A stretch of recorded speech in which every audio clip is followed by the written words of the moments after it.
चलो बहादुर बच्चों, हम लोग शुरू करते हैं बेटा सुपर प्रॉफिट मेथड। बेटा इसमें ना बहुत सारे मेथड्स हो सकते हैं, बहुत सारे मेथड्स या बहुत सारे स्टेप हो सकते हैं। मैं जो आपको स्टेप्स कराने वाला हूँ वो वर्ल्ड के सबसे इजी स्टेप्स है, इससे ज़्यादा इजी इसको कोई नहीं पढ़ा सकता। बस मैंने आपको बोला कि आपको फ़र्क कैसे करना, बहुत सारे प्रॉफिट्स के बीच में आपको एक ऐसा प्रॉफिट दिखेगा जो सुपर प्रॉफिट होगा। बेटा फ़र्क जैसे नॉर्मल पर्सन और सुपरमैन में जिस चीज़ का फ़र्क होता है ना, ठीक यहाँ पे भी वैसे ही फ़र्क है सर। स्टेप 1 क्या है सर? स्टेप 1 देखो सर, स्टेप 1 इज, हम लोग ना स्टेप 1 में ही निकाल देते हैं sir super profit. Step 1 equals to super profit. Sir super profit कैसे निकलता है? अरे बड़ा इजी है सर। आपको सबसे पहले लिखना है एवरेज प्रॉफिट, और उस एवरेज प्रॉफिट में से आपको माइनस करना है sir normal profit. Done sir. Sir अपने को समझ में आ गया? नहीं आ रही बेटा, नहीं आ रही। डन। अभी ऐसे देखो बेटा सर, स्टेप 1 जो सर बड़ा आसान है, ये तो हम लर्न कर लेंगे, मैं आपको समझा भी रहे हैं। पहले बस आप देखो स्टेप 1 डन। स्टेप 2 में ये वाला गुडविल का मेथड खत्म होता है सर। सर स्टेप 2 क्या है सर? स्टेप 2 भी बता दो। स्टेप 2 बेटा गुडविल। अभी गुडविल कैसे निकला सर? सर आपको अपने सुपर प्रॉफिट को जो आपने स्टेप 1 में निकाला, आप उसको मल्टीप्लाई कर दोगे। आप उसको मल्टीप्लाई कर दोगे किससे? नंबर्स ऑफ ईयर्स परचेज से। पक्का? ये 2 स्टेप याद हो गए भाई? हम सबको याद हो गए। अच्छा अब सवाल उठता है, इन 2 स्टेप्स को याद करने के बाद ये सवाल उठता है सर एवरेज प्रॉफिट कैसे निकलता है? देखो अगर आप मेरे से ये वाला सवाल पूछ रहे हो कि एवरेज प्रॉफिट कैसे निकलता है, तो देखो आपसे बड़ा कोई बेवकूफ़ नहीं, क्योंकि हम एवरेज प्रॉफिट मेथड में जाके ये सीख चुके हैं बेटा। डन। तो इसका मतलब सर एवरेज प्रॉफिट तो मेरे को पता है, आप सर मेरे को बता दो बस ये नॉर्मल प्रॉफिट कैसे निकलता है। ये तो कोई सवाल हुआ कि सर नॉर्मल प्रॉफिट कैसे निकलता है, वो तो मैं आपको बता देंगे। डन। बता दूं मैडम? हाँ जी सर बता दो। देखो sir normal profit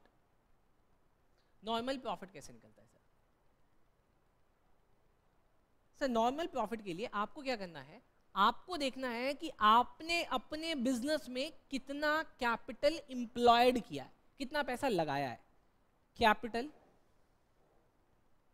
capital employed, आपने कितना पैसा अपने बिजनेस में लगाया एज अ कैपिटल, और ये जो मार्केट है, मार्केट ये उन पैसों पे कितना रिटर्न आपको देती है, multiply normal rate of return. Done. पक्का समझ में आया? सर अभी तक आपने मुझे बताया हुआ था कि हमारे एग्जाम में या हमारे क्वेश्चन में sir numbers of year purchase sir ये गिवन होता है। हाँ जी बेटा ये गिवन होता है। ठीक वैसे ही नॉर्मल रेट ऑफ रिटर्न बेटा ये परसेंटेज में आता है, ये भी आपको एग्जाम में गिवन होएगा। डन है? अगर समझ में आया तो थोड़ी सी चीज और समझाता हूँ बेटा, देखना अभी। नोट करो, हो गया नोट? अब सर आगे। सर अब आप मुझे बता दो सर ये कैपिटल एम्प्लॉयड का क्या सीन है बेटा। अब इसको समझना बेटा ध्यान से, मैं फिर से बोल रहा हूँ, इस कंसेप्ट के अंदर सिर्फ एक कैपिटल एम्प्लॉयड ही है जो आपको समझना अच्छे से चाहिए। देखो सर अब कैपिटल एम्प्लॉयड को समझने के लिए मेरे साथ एक चीज समझो बेटा। कैपिटल एम्प्लॉयड समझना बेटा। इसका सिंपल मीन्स है, इसका सिंपल मतलब है अमाउंट इन्वेस्टेड इन बिजनेस। अरे नहीं सर थियोरटिकल सेंस में मत समझाओ, आप मुझे अकाउंटिंग के सेंस में समझाओ। अब मैं आपको अकाउंटिंग के सेंस में समझाता हूँ। अभी सभी बच्चे पेन छोड़ के मैं आपको लिखने का टाइम देंगे, इसको अगर एक बार समझ लोगे ना फिर लाइफ टाइम के लिए सिक्योर हो जाएगा। समझना सर क्या आपको ये बात पता है कि आपको एक बैलेंस शीट दी हुई रहती थी? बचपन में आपको पता है कि सर एक बैलेंस शीट दी हुई रहती थी। डन। सर बैलेंस शीट में यहाँ पे हम लोग क्या लिखते थे? सर यहाँ लिखते थे एसेट, मान लेते हैं 500 का। सर यहाँ पे दो चीजें आती थी, कौन कौन सी थी वो दो चीज? ओ वाओ, एक होता था कैपिटल और एक होता था, मैं आपके बचपन की बात कर रहा हूँ बेटा, 12th की नहीं, 11th इज योर बचपन। एक तो होता था कैपिटल और एक होता था लाइबिलिटी। सर यहाँ पे होता था एक कैपिटल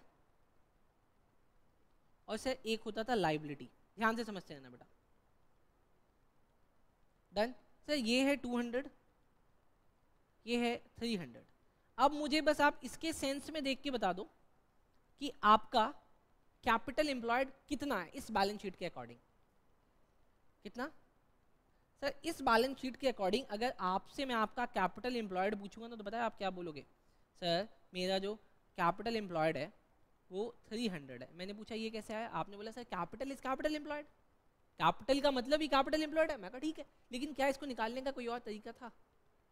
हाँ जी सर, था ना सर। क्या तरीका था? Assets minus outsider liability. Outsider liability. Sir outsider liability क्यों बोल रहे हो? अरे बोलो ना सर, आउटसाइडर लाइबिलिटी क्यों बोल रहे हो? हाँ, क्योंकि बैलेंस शीट के लिए एक फर्म के लिए बाहर वाले का दिया हुआ पैसा भी लाइबिलिटी होता है, इसलिए मैंने बोला आउटसाइडर लाइबिलिटी। सर ये है 500, ये माइनस है 200 इक्वल्स टू सर 300। बोलो समझ में आया क्या? तो सर इसको निकालने के दो तरीके हो गए। बोलो ना नालायक बच्चों, इसको निकालने के दो तरीके हो गए। अब अगर मेरे एग्जाम में क्वेश्चन आएगा तो सर मैं इस तरीके से देख लूंगा। पक्का समझ में आया? अब एक तरीका और, जो आपने 12th क्लास में आके एक बैलेंस शीट सीखी है बेटा, ये तो मैंने आपको बताया बेटा जो आपने 11th क्लास में सीखा था कि सर उसके बेसिस पे मैं ऐसे निकाल सकती हूँ। अब जरा देखो सर 12th क्लास के बेसिस पे। अब आपने जब 12th क्लास के बेसिस में बैलेंस शीट देखी तो जो 12th क्लास के क्या नाम है अकॉर्डिंग जो बैलेंस शीट आपकी बनी, उन्होंने यहाँ पे लिख दिया नॉन करंट एसेट और यहाँ पे लिखा करंट एसेट। अभी डन क्या? तो सर अगर नॉन करंट एसेट 250 है ऊपर वाले के अकॉर्डिंग, तो नीचे कितना होगा करंट एसेट? वो भी सर 250। वेरी गुड बेटा। और सर अगर यहाँ पे इन्होंने कैपिटल में लिखा, तो यहाँ पे कैपिटल नहीं होता, यहाँ पे क्या होता है? सर यहाँ होता है शेयर होल्डर फंड। वो कितना होगा? वो कितना होगा? सर वो होगा 300, क्योंकि capital is your share holder fund. और सर यहाँ पे दो चीजें और होंगी, नॉन करंट लाइबिलिटी और करंट लाइबिलिटी। ये कितनी होगी? ये होगी सर 100 और 100। बोलो समझ में आया? सर ऊपर वाली बैलेंस शीट का भी टोटल 500 था, सर नीचे वाली भी बैलेंस शीट का टोटल 500 है, बस बेटा प्रेजेंट करने का तरीका अलग है। सर ये हमने सीखा सर 12th क्लास में, या अगर नहीं सीखा तो सर सीख लेंगे। अब मैं अगर इसके अकॉर्डिंग आपसे कैपिटल एम्प्लॉयड पूछने लग जाऊं, इसके अकॉर्डिंग अगर मैं आपसे कैपिटल एम्प्लॉयड पूछने लग जाऊं तो आप मुझे कैसे बोलोगे? सर बड़ा आसान है ना, non current asset plus current asset minus non current liability minus current liability. कितना आ रहा है सर ये? सर ये 300 आ रहा है। और सर इसको निकालने का एक सीधा तरीका है, सर मैं क्या ले लूँ? SHF share holder fund. Sir कितना? 300। बोलो दोनों तरीके से आपको कैपिटल एम्प्लॉयड निकालना आ गया? पक्का ना? Sir sir sir sir sir इसका मतलब इसको एक को हम एसेट अप्रोच का नाम दे सकते हैं और दूसरे वाले को लाइबिलिटी अप्रोच। अरे दे सकते हैं ना नाम। सर हमने दो तरीके से आंसर निकाला, एक इस तरीके से निकाला, एक इस तरीके से निकाला, एक इस तरीके से निकाला, एक इस तरीके से निकाला, तो हम इसको दो तरीके का नाम भी दे सकते हैं। आओ सर अब नाम देते हैं बेटा। ये सिर्फ समझाने के लिए था, ये आपके एग्जाम के लिए, ये आपके एग्जाम के लिए कहीं से कोई रेलेवेंस नहीं है। ये मैंने सिर्फ इसलिए कराया ताकि आपको ना पूरा मेथड क्लियर हो जाए कि ये लोग आखिर इस कैपिटल एम्प्लॉयड को बना कैसे रहे। अब आपको अगर इसको नोट करना हो, मैं आपको नोट करने का टाइम दूंगा। अब मैं आ रहा हूँ सर नेक्स्ट पेज पे जो आपके सिलेबस में है। सर इन्होंने बोला how to calculate capital employed. तो मैंने इसको बोला भैया तुम किस अप्रोच से मेरे से पूछना चाह रहे हो? तो ये मुझे बोलते हैं सर पहले ना आप लायबिलिटी अप्रोच से बता दो।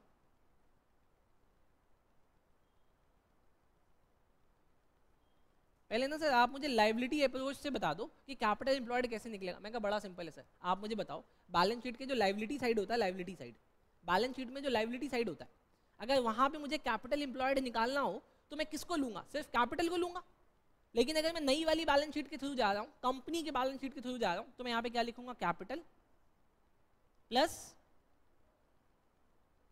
रिजर्व्स। अरे बोलो ना, सही नहीं लिखा क्या? Share capital plus reserve and surplus, वही तो बात है। पक्का? नहीं समझ नहीं आया? समझो, पार्टनरशिप के बिजनेस में, पार्टनरशिप के बिजनेस में कैपिटल पार्टनर का होता है, तो इसका मतलब वो कैपिटल एम्प्लॉयड है। लेकिन अगर बिजनेस में आपने बैलेंस शीट के अंदर कुछ प्रॉफिट को रिटेन करके रखा हुआ है, वो किसका है? वो भी, अच्छा वो फर्म का है, लेकिन वो फर्म का भी वो किसको मिलेगा? पार्टनर को मिलेगा। तो सर इसका मतलब वो भी पार्टनर का है, तो सर इसका मतलब पार्टनर का कैपिटल जो कैपिटल एम्प्लॉयड बनता है वो इन दोनों चीजों को ऐड करके बनता है। डन? लेकिन सर अब दूसरी बात, इसके आगे थोड़ा सा चलेंगे। इसी कैपिटल एम्प्लॉयड में या इसी बैलेंस शीट में तीन आइटम ऐसे हैं, तीन आइटम ऐसे जो बेकार के पड़े हुए, उनको होना नहीं चाहिए। वो बेकार के पड़े हुए, उनको होना नहीं चाहिए सर। वो कौन से तीन आइटम है जो बैलेंस शीट में दिख रहे हैं बट हकीकत में उसकी कोई वैल्यू नहीं है सर? सर वो घटा दो सर। पहला है सर गुडविल। क्या गुडविल की कोई वैल्यू है सर? हम किसी को एक्स्ट्रा पैसा देके आगे सर, गुडविल की कोई वैल्यू है नहीं सर, उसको कैपिटल से हटा दो। सर क्यों हटा रहे हो? अरे देखो, आपने मुझे बोला ना कि सर इधर का कैपिटल, इधर का कैपिटल इधर के एसेट को रिप्रेजेंट करता है, इधर जितना होगा इधर उतना होगा। अगर यहाँ पे कोई बेकार की चीज़ आ रही है, जैसे गुडविल बेकार की चीज़ आ गई, तो सर इसका मतलब वो यहाँ पे भी आ रही होगी। इसीलिए अगर मैं गुडविल यहाँ से हटा रहा हूँ तो मुझे यहाँ से भी हटाना पड़ रहा है सर कैपिटल से। बोलो सही है? सर दूसरी चीज़ जो आपको हटानी पड़ रही है सर वो है फिक्टिशियस एसेट। सर ये क्या होता है, एक बार ना मुझे समझा दो। देखो बेटा, मैं एक बार आपको समझाता हूँ, इसको ना ध्यान से आज समझ लेना, दोबारा शायद आपको कभी कोई ना समझाए मेरे जैसा। अभी रिसेंटली मैंने देखा कि टीवी पे ऐड आ रहा था बेटा, टीवी पे ऐड आ रहा था बाइजू का। उस बाइजू के ऐड में शाहरुख खान ऐड कर रहा था। मैंने पता किया, मैंने सोचा मैं भी अपने पी आनंद अकेडमी के लिए शाहरुख खान से ऐड करा लूँगा। नहीं हंसने की ज़रूरत नहीं है, करा लूँगा, ठीक है। तो बाइजू वाले शाहरुख खान से ऐड करा रहे हैं, ठीक। शाहरुख खान ने बोला कि आप मेरे ऐड को, शाहरुख खान और बाइजू के बीच में कॉन्ट्रैक्ट हुआ है, बाइजू वाले कहते हैं शाहरुख खान से हम आपको 100 करोड़ रुपीस देंगे, 100 करोड़ रुपीस देंगे, और आप मेरे एडवर्टीजमेंट को जिसमें मैं एक्टिंग कर रहा हूँ आप 5 साल तक चला सकते हो टीवी पे। डन? तो इसका मतलब शाहरुख खान ने वो 100 करोड़ रुपए कितने सालों के लिए लिया है? 5 सालों के लिए। तो ये 100 करोड़ का खर्चा कितने सालों का खर्चा है? 5 साल का खर्चा। तो क्या मुझे इसको एक ही साल के खर्चों में दिखाना चाहिए? नहीं दिखाना चाहिए सर। हर साल मुझे कितना कितना दिखाना है? 20 करोड़ 20 करोड़ 20 करोड़ 20 करोड़। बात समझ गए क्या भाई? 100 करोड़ फॉर 5 ईयर, तो हर साल का खर्चा कितना?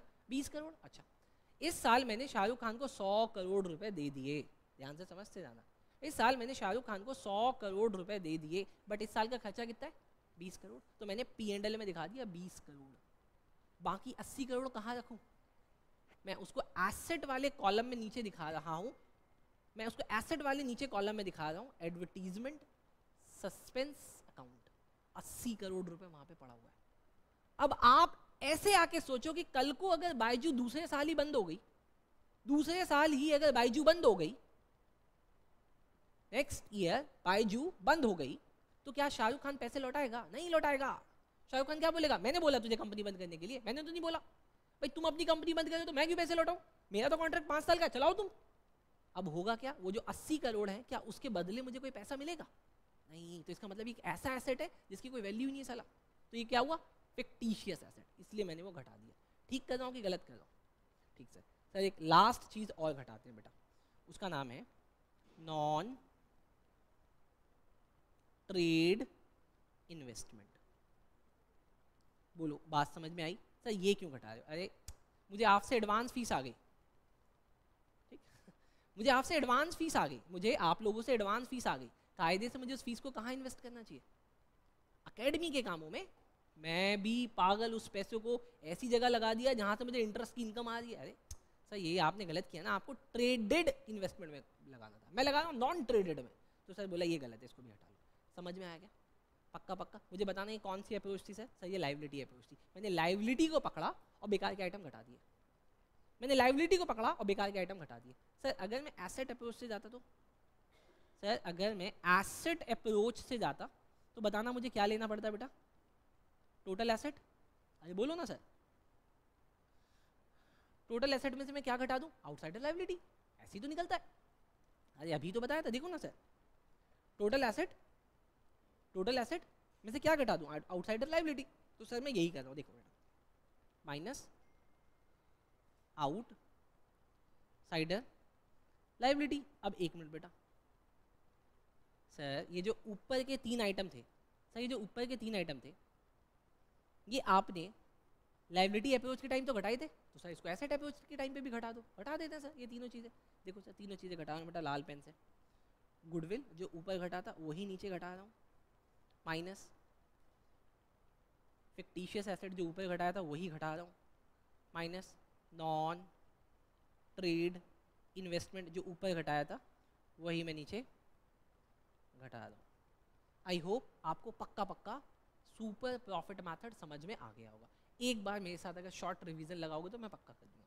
सर स्टेप 1 क्या था, outsider liability, NCL plus CL. गधा ये पता नहीं क्या ही करेगा जीवन में। आओ आओ मेरे साथ बस एक लास्ट बेटा, स्टेप 1 क्या है, स्टेप 1 में अपने को क्या निकालना है, सुपर प्रॉफिट। स्टेप 1 में अपने को क्या निकालना है, सुपर प्रॉफिट। सुपर प्रॉफिट कैसे निकलता है, average minus normal profit. Done sir, हो गया। स्टेप 2 कैसे है, गुडविल। गुडविल कैसे निकलती है, super profit multiply numbers of year purchase. Sir हो गया सर, क्वेश्चन हो गया सर। अब लेकिन प्रॉब्लम आती है सर, प्रॉब्लम आती है कि एवरेज प्रॉफिट कैसे निकालते हैं। तुम गधे हो अगर मेरे से पूछ रहे हो, एवरेज प्रॉफिट तो सबको निकालना आता है। सारे ईयर्स के प्रॉफिट को ऐड करो, डिवाइड कर दो नंबर्स ऑफ ईयर से, आ गया सर एवरेज प्रॉफिट। सर सवाल है नॉर्मल प्रॉफिट कैसे निकलता है, बताओ। नॉर्मल प्रॉफिट के लिए मैं आपको फॉर्मूला दिए, capital employed multiply normal rate of return. Sir question में normal rate of return given होएगा।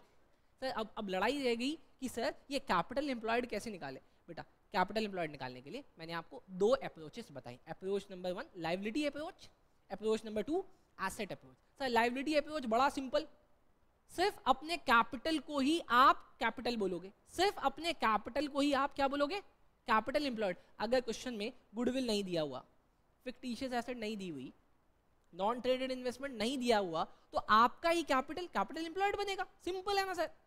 सर अगर मैं एसेट अप्रोच से जाऊं तो सिंपल, अपने टोटल एसेट में से माइनस कर दूं आउटसाइडर लायबिलिटी, खत्म सर। सर कंसेप्ट खत्म बेटा। अब धड़ाधड़ हम लोग इसके सारे क्वेश्चन लगा देंगे, जल्दी से नोट करो बेटा। मिलते हैं क्वेश्चंस पे।